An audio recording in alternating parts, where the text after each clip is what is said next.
বিশ্বের অন্যতম বড় ও দীর্ঘতম নদী অ্যামাজন, দৈর্ঘ্য 60,000 বর্গ কিলোমিটারেরও বেশি। কিন্তু জানেন কি, এত বিশাল নদীর উপরে একটাও ব্রিজ নেই কেন? কেন এমন হলো, চলুন জেনে নেই। অ্যামাজন নদী এত বিশাল যে এর কিছু প্রস্থ 48 কিলোমিটার পর্যন্ত। অ্যামাজন নদী দক্ষিণ আমেরিকার 7টি দেশের মধ্য দিয়ে গিয়েছে, আর সবচেয়ে বেশি অংশ পড়েছে ব্রাজিলের মধ্যে। কিন্তু তাও এখানে একটিও ব্রিজ নেই। আসলে অ্যামাজনের ব্রিজ না থাকার পিছনে কয়েকটি কারণ আছে, সেগুলো কি চলুন জেনে নেই।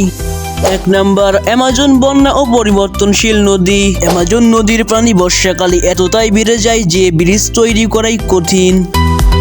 2 নাম্বার, পরিবেশগত কারণ। অ্যামাজন বিশ্বের সবচেয়ে রেইন ফরেস্টের অংশ। রেইন ফরেস্ট বলতে যেখানে সারা বছর প্রচুর বৃষ্টিপাত হয়, তাই অ্যামাজনে ব্রিজ তৈরি করলে পরিবেশগত ক্ষতি হতে পারে। 3 নাম্বার কারণটি হলো অর্থনৈতিক ও ব্যবহারিক দিক। অ্যামাজনের আশেপাশে শহর খুব কম, লোকজন সাধারণত নৌকা ও ফেরি ব্যবহার করে চলাচল করে, তাই সেখানকার সরকার মনে করে ব্রিজ বানানো ব্যয়বহুল ও অপ্রয়োজনীয়। তবে কি কখনো অ্যামাজনে ব্রিজ হবে না? বিশেষজ্ঞরা বলেছেন যদি ভবিষ্যতে শহরগুলোর প্রয়োজন বাড়ে, উন্নত প্রযুক্তি আসে, তবে একদিন অ্যামাজনের উপর ব্রিজ বানানো সম্ভব হবে। কিন্তু আপাতত অ্যামাজন নদী বয়ে গেছে তার চিরচেনা রূপেই। অ্যামাজন প্রকৃতির এক রহস্যময় বিস্ময়। আজকের ভিডিওতে এই পর্যন্তই। ভিডিওটি ভালো লাগলে লাইক দিন এবং কমেন্টে আপনার মতামত জানান, এবং চ্যানেলটিকে সাবস্ক্রাইব করতে ভুলবেন না।